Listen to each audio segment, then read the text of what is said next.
예, 안녕하세요. 오늘은 그 한국에서 온 이민자분들이 좀 헷갈려 하시는 한국에서 발생한 소득을 미국에도 보고해야 하느냐의 문제를 좀 다루겠습니다.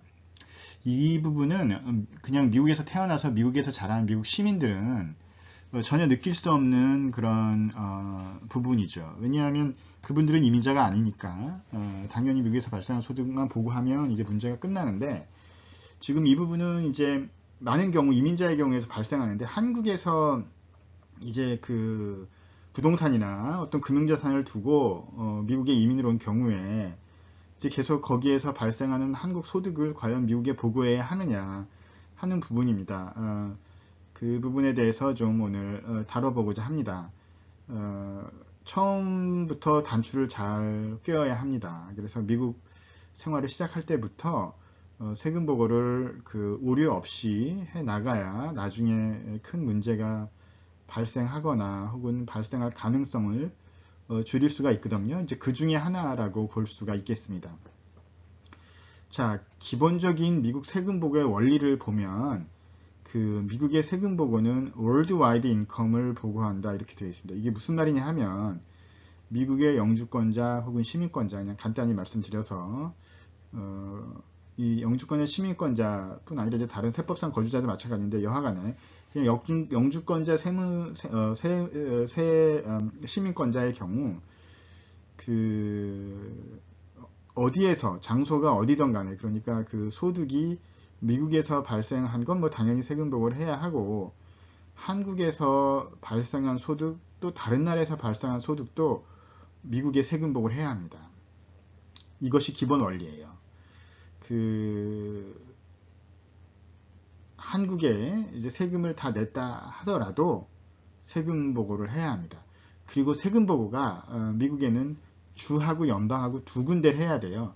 한국처럼 그 하나의 그 세법이 그 각 뭐 시를 다 관할하는 것이 아니라, 미국은 주법이 상당히 세고 상세에 관한 것을 주에서 이제 관리를 하고 있기 때문에 주 소득세가 또 만만치가 않습니다. 주마다 독특한 소득세 보고 제도를 가지고 있어요. 그래서 한국에서 그 소득이 발생했으면 미국의 영주권자 시민권자는, 미국 이민자는 두 가지 문제가 생깁니다. 미국의 주의 세금 보고를 해야 하는가, 또 연방정부의 세금 보고를 해야 한다, 이런 문제가 생깁니다. 한국 세금 보고는 뭐 당연히 잘 처리가 됐다는 가정하에 말이죠.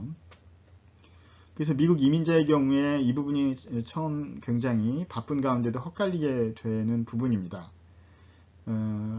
잠깐 말씀드렸다시피 기본적인 원리는 외국에서, 미국에서 발생한 소득뿐 아니라 한국에서 발생한 소득도 미국에 보고를 해야 한다. 이 부분을 정확히 알고 계셔야 돼요. 예, 그래서 세금 보고를 할 때 담당 회계사분한테 한국에서 발생한 소득이 있다는 것을 고지하시고 그 부분을 어떻게 처리할지를 상의를 잘 하셔야 하겠습니다.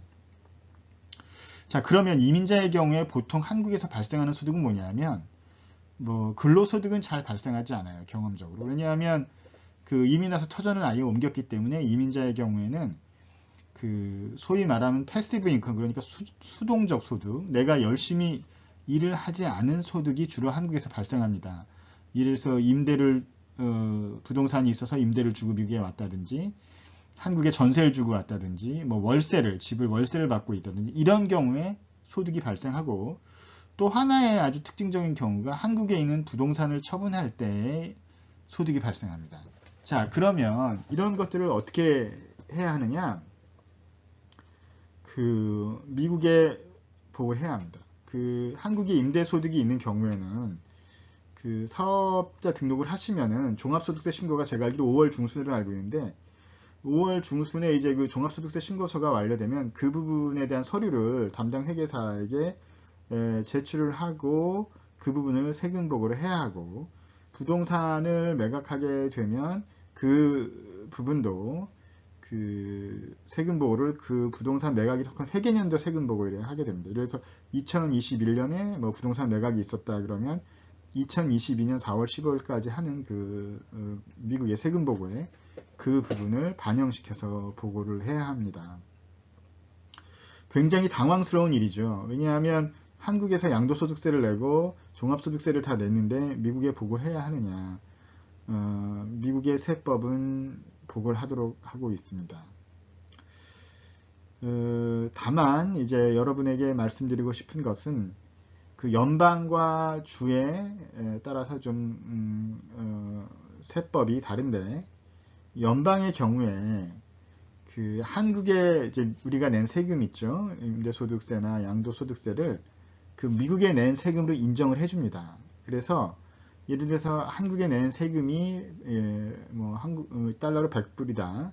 근데 그 해당 거래나 임대 활동을 미국에서 적용을 할 경우에 80불을 세금을 낸다. 그러면은 이제 우리가 세금을 다 낸 걸로 치는 거죠. 왜냐하면 미국 세법상 80불밖에 이제 세금이 발생 안 되는데 한국에선 이미 100불을 냈다.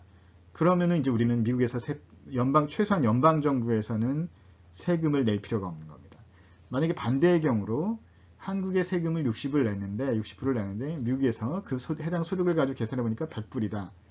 그러면 차액 40불은 여기서 내야 돼요. 즉 다시 말하면은 한국에서 낸 세금을 미국에서는 기납부 세액공제란 이름으로 미국의 세금을 낸 걸로 쳐줘서 세액공제를 인정해 줍니다. 그나마 다행이죠. 그나마. 근데 중요한 것은 그 미국에서의 그 세금이 100이고 한국에 낸 세금이 60일 때 그 40만큼은 추가적으로 내야 한다. 그러니까 추가적으로 세금을 내야 할 경우가 발생할 수도 있습니다. 그래서 이 부분이 참 뭐랄까 억울한 부분이죠. 세금을 한국에도 내야 하고 미국의 연방정부에도 보고를 해야 하고 또 때에 따라서는 세금을 내야 한다. 이것이 그렇게 간단한 일은 아닙니다. 그래서 한국 내 부동산 임대소득이나 부동산 처분이익이 발생할 경우에 이 보고를 해야 하는 것이 원칙이다. 이렇게 말씀드릴 수 있겠고, 이거와 이제 그 연결된 경우가 한국 내 금융계좌를 미국에도 보고해야 하는 것입니다. 그래서 이제 한국 내 금융계좌가 있으면 그 금액이 10,000불이 넘으면 미국의 그 재무성에 보고를 하게 돼 있어요. 보고를 하게 돼 있는데 사실 그 한국에서 그 영주권자나 시민권자임에도 영주권자나 미국 세법상 거주자 미국에임에도 불구하고 그 한국에서 그 주민등록 개설을 할 경우에 우리 미국에 있는 그런 그 소셜 넘버라고 하는 그 사회보장번호를 한국의 금융기관에 제출하지 않은 경우에 한국에서 그거를 그 미국 사람의, 그러니까 미국 영주권자나 미국 거주자의 금융계좌라고 이렇게 트레이스하기 좀 어려울 겁니다. 그러나 소셜 넘버를 제공했고 또 시민권자인 경우 또는 그 한국 내 발생한 소득을 미국으로 송금할 경우에 있어서는 반드시 여러분들이 그 한국의 소셜 넘버를, 한국 금융기관의 소셜 넘버, 그러니까 소셜 스퀴 넘버라고 하는 한국의 주민등록증과 같은 미국의 그 납세자 번호를 그 한국 금융기관에 제공해야 되거든요. 그렇게 되면은 이제 좀 얘기가 달라져서 그 한국 내 금융계좌를 잔액 50,000불이 넘게 되면 2년 그 다음에 그 한국국세청이 그 자료를 취합해서 미국에 50,000불 넘으면 보고하게 됩니다. 그러니까 그 소득과 말씀드린 게 뭐냐면 소득과 금융계좌가 이렇게 연계가 되어 있다는 얘기예요. 그러니까 한국 내 금융기관에 소득이 있으면 계좌가 있겠죠. 당연히 임대료를 받는 또는 그 부동산 매각이익이 이제 예치되는 그런 한국 내 금융계좌가 있을 텐데 그 소득보고나 이런 것을 누락할 경우에 금융계좌의 또 보고 문제가 같이 연결이 됩니다. 특별히 그 한국의 금융기관에 그 소셜 스퀴 넘버를 제공해야 하는 경우, 지금은 이제 다 제공하게 돼 있어요. 예전의 경우에는 이제 그렇지가 않았었는데 그런 경우에 이제 그 금액이 일정 부분 50,000불 이상이 되면은 그 잔액 비교가 미국에 자동으로 이루어지거든요. 그러니까 그 소득 보고를 누락했다 할 경우에 금융계좌만이 보고되는 경우가 있을 수가 있는 거죠. 그러니까 임대소득과 금융계좌가 같이 이렇게 연계되어 있다고 보면 돼요. 그래서 금융계좌를 보고하는 부분도 잘 따라 주어야 하는 것입니다. 제 기억에 제가 미국에서 그 CPA 일을 20년 넘게 했는데 예전에는 이렇게 제도가 이렇게 거미줄 같이 좀 촘촘하다는 느낌을 받지 못했어요. 해외 금융계좌라든지 이런 부분에 대해서. 그러나 시간이 감에 따라서 해외에 있는 금융 자산에 대한 그 미국에 보고하는 그 양식과 요령들이 점점 엄밀해지고 또 그 정확해지고 있습니다. 그래서 이제는 이런 부분들을 소홀히 하시기가 좀 어려운 시대가 된 것 같아요. 그래서 이민 생활을 시작하시면서 한국 내 그 임대소득 등 소득과 금융계좌 보고 부분을 잘 숙지하셔서 담당 회계사 분들에게 말씀하셔서 좀 불이익을 갑작스럽게 당하는 일을 좀 막아야 될 걸로 보여요. 지금 상황이 2022년 상황에서는요. 이 부분은 좀 따로 나중에 한번 다룰 의향도 있습니다. 복잡한 부분이어서요. 그 다음에 오늘은 좀 소득을 중심으로 보고요. 그 다음에 그 이제 중요한 거 여러분이 말씀드린 대로 연방정부에 세금 내야 되고 혹은 안 낼 수도 있고 그러나 복원해야 한다. 근데 문제는 주입니다. 여러분이 그 미국 내 거주하는 주가 어디인가도 굉장히 중요해요. 그 주에 따라서 세금 제도가 다르기 때문인데 이게 무슨 얘기냐면 한국에서 소득이 발생해서 세금을 냈다. 근데 여러분들이 만약 캘리포니아에 산다. 그러면은 한국에서 발생한 소득을 캘리포니아 주에 내야 합니다. 이게 그 연방정부는 그래도 최소한 그 한국에서 낸 세금에 대해서 기납부 세액 공제라는 걸 통해서 이제 세액 공제를 주지만 주정부는 그런 게 없습니다. 철저한 이중 과세예요. 한국에 세금을 내도 미국의 그 해당 주에는 세금을 내셔야 해요. 굉장히 억울한 경우인데 이게 그렇게 돼 있습니다. 제도가. 그 캘리포니아 주의 최고 세금은 12% 정도인데 만약에 한국에서 발생한 소득이 크다면은 상당히 많은 세금을 내셔야 되겠죠. 양도소득세를 한국에 냈다. 30% 냈다. 캘리포니아에도 10%를 내야 된다. 이렇게 되는 겁니다. 얘기가. 또 그 연방정부에 아까 제가 세금이 없다고 말씀드렸는데 한국에 낸 것이 설령 한국에 냈으면 세금이 없다 하지만 소득세는 없지만은 또 최근 그 생긴 세금이 있어요. 연방정부에서 그 부분에 대한 또 그 세액공제 혜택은 없더라고요. 저희가 해보니까. 그래서 특별한 소득세가 아닌 기타 세금을 또 내셔야 됩니다. 그러니까 연방정부도 세금을 내야 하고 주정부도 세금을 내야 하는 이런 굉장한 좀 과중한 부담을 주게 됩니다. 근데 이게 여러분의 이게 법이에요. 그러면 주정부 소득세는 또 어떻게 절세를 할 수 있느냐? 주정부 소득세는 다행히 여러분이 거주하는 주가 소득세가 없는 주면은 세금을 내지 않습니다. 주에는 어떤 주는 그 소득세가 없습니다. 예를 들어서 캘리포니아랑 뉴욕 같은 데는 상당히 그 소득세가 센 데로 유명한데 여러분 잘 아시는 라스베가스가 있는 네바다 주나 또는 그 워싱턴 서부에 있는 워싱턴 그 워싱턴 DC가 아니라 그 서부에 있는 그 워싱턴주 이런 데는 주정부 소득세가 없습니다. 또 플로리다도 제가 알기로 소득세가 없고 그러니까 네바다주가 없고 그 다음에 워싱턴주가 없고 또 몇 개 주가 있어. 플로리다주도 없고 이 텍사스주에도 주정부 소득세가 없네요. 이런 몇 개의 주들은 그 소득세가 없습니다. 그래서 한국에서 그 소득이 많을 것 같으면 이게 말이 그렇게 쉬운 건 아니지만 그 해당 주를 거주지를 옮기는 문제를 좀 고려하실 필요가 있어요. 아이들이 다 컸고 굳이 뭐 캘리포니아에 비즈니스가 있는 것도 아니고 그냥 미국에 이제 은퇴에 오신 분들 경우에 보면 캘리포니아에서 네바다주로 이사 가는 경우를 볼 수 있어요. 왜냐하면 거주지를 옮겨서 세금을 좀 절약하려고.